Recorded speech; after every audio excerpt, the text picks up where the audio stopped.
किसी लड़की को अपने घर पे पैसे दे करके बुलाना, जिसे हम वैश्या भी बोलते हैं और इंग्लिश में प्रोस्टिट्यूट, और एक ऐसी लड़की को घर लाना जिससे आपकी घर वालों के द्वारा शादी करा दी गई हो। क्या वाकई दोनों में कोई अंतर है या फिर दोनों एक जैसे ही मालूम पड़ते हैं? क्योंकि एक लड़की जिसे आप पैसे दे करके अपने घर में लाए हैं वो भी आपको शारीरिक सुख की उतनी ही शांति देगी जितनी की वो लड़की देगी जिससे आपके माता पिता के द्वारा शादी करा दी गई हो। उल्टा जिस लड़की को आप पैसे दे करके लाए हैं, जब तक आपका मन चाहे तब तक आप उसके साथ रह सकते हैं, उसके बाद आपके लिए अनेकों विकल्प उपलब्ध रहते हैं। आप आज एक औरत के साथ सोए और अब आपका उसके शरीर से मन भर चुका है तो आप उसे छोड़ करके कोई दूसरी ला सकते हैं। कल को अगर उस दूसरी से भी मन भर गया तो तीसरी ला सकते हैं। मतलब यहाँ पर विकल्पों का कोई अंत नहीं है। और औरतों और लड़कियों को बदलने की रफ्तार भी इतनी तेज गति से हो रही है जिसमें ना आपको विवाह करने की जरूरत है, ना ही फालतू के झंझटों में पड़ने की जरूरत है। बस आपको पैसे देने हैं और वो मनचाही औरत आपके सामने हाजिर है। जब तक आपका मन चाहे तब तक आपका मनोरंजन करने के लिए। लेकिन वो औरत जिससे आपके माता पिता ने आपकी शादी करा दी है,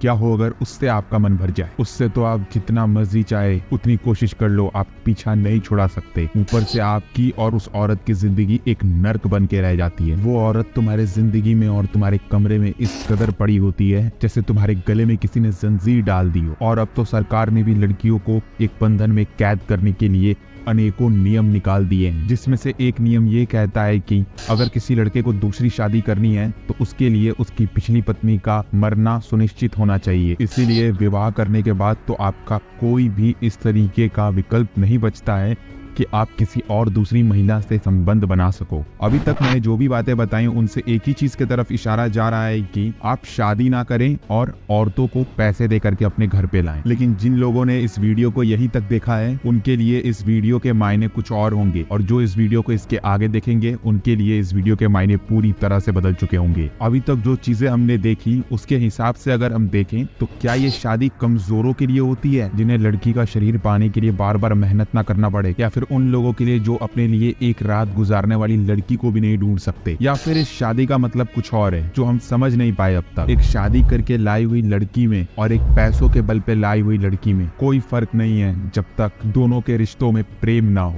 क्योंकि एक ये प्रेम ही है जो ये दोनों एक सी मालूम पड़ती चीजों में फर्क डाल देता है। और कोई ऐसा वैसा फर्क नहीं, ये कोसों मीलों का फर्क है। अगर आप दोनों के बीच में प्रेम है और आप शादी ना भी करें तब भी आप दोनों अपना जीवन हंसी खुशी से व्यतीत कर सकते हैं। लेकिन आपकी शादी हो रखी हो और लड़का और लड़की में प्रेम बिल्कुल भी ना हो, सिर्फ एक दूसरे के शरीर की जरूरतों के जरिए वो एक दूसरे से अगर जुड़े हुए हैं तो उन दोनों का रिश्ता ज्यादा लंबा नहीं चलेगा। मैं मानता हूँ कि कुछ लोग इसके जरिए भी साथ रह लेते हैं, लेकिन किसी एक व्यक्ति के साथ लंबे समय तक रहने पे एक रिश्ता जन्म जरूर ले लेता है, लेकिन वो प्रेम नहीं है। वो भी तभी हो पाता है जब एक आदमी कॉम्प्रोमाइज करना जानता है। अगर दोनों ही थोड़ा भी कॉम्प्रोमाइज करने वाले ना हो तो रिश्ते नहीं चलते। ये बात मैं तब के लिए बोल रहा हूँ जब आप किसी के साथ रिश्ते में हैं पर आप दोनों में प्रेम नहीं है, तब इंसान को कॉम्प्रोमाइज पर चलना पड़ता है। बट अगर आप किसी व्यक्ति से प्रेम करते हैं तो कॉम्प्रोमाइज करने की जरूरत ही नहीं है, ये चीज अपने आप ही होने लग जाती है। और ये जो चीज अपने आप हो रही होती है इसे हम कॉम्प्रोमाइज का नाम नहीं दे सकते, क्योंकि जो चीजें आप अपने मन को मार के कर रहे होते हैं उसे कॉम्प्रोमाइज कहा जाता है। लेकिन प्रेम में आपको इस चीज से फर्क ही नहीं पड़ता कि मेरी चाहत उस अगले की चाहत से अलग है, तो इसलिए इस चीज को कॉम्प्रोमाइज का नाम देना बहुत ही गलत होगा। चाहे वो लड़की शादी करके लाई हुई हो या फिर आपने उसके लिए पैसे दिए हों,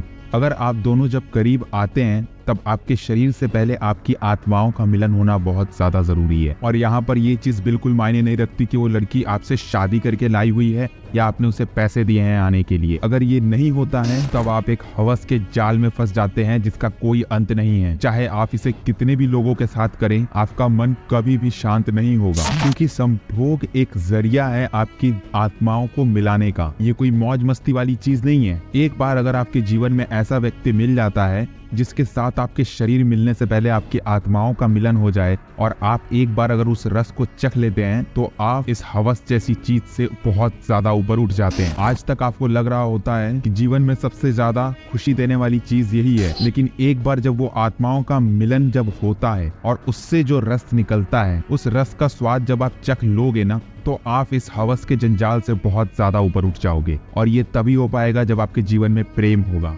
हवस नहीं। इसलिए कृपया करके हवस से दूर रहें और प्रेम को पास लाएं। अगर आपने ये वीडियो यहाँ तक देखी है तो आपका बहुत बहुत धन्यवाद। आपको मेरे ये विचार कैसे लगे आप मुझे कमेंट करके जरूर बता सकते हैं, और ऐसी और वीडियोस देखने के लिए हमारे चैनल को सब्सक्राइब किए बिना ना जाएं और जीवन में प्रेम बढ़ाएं, हवस नहीं। धन्यवाद। राधे राधे।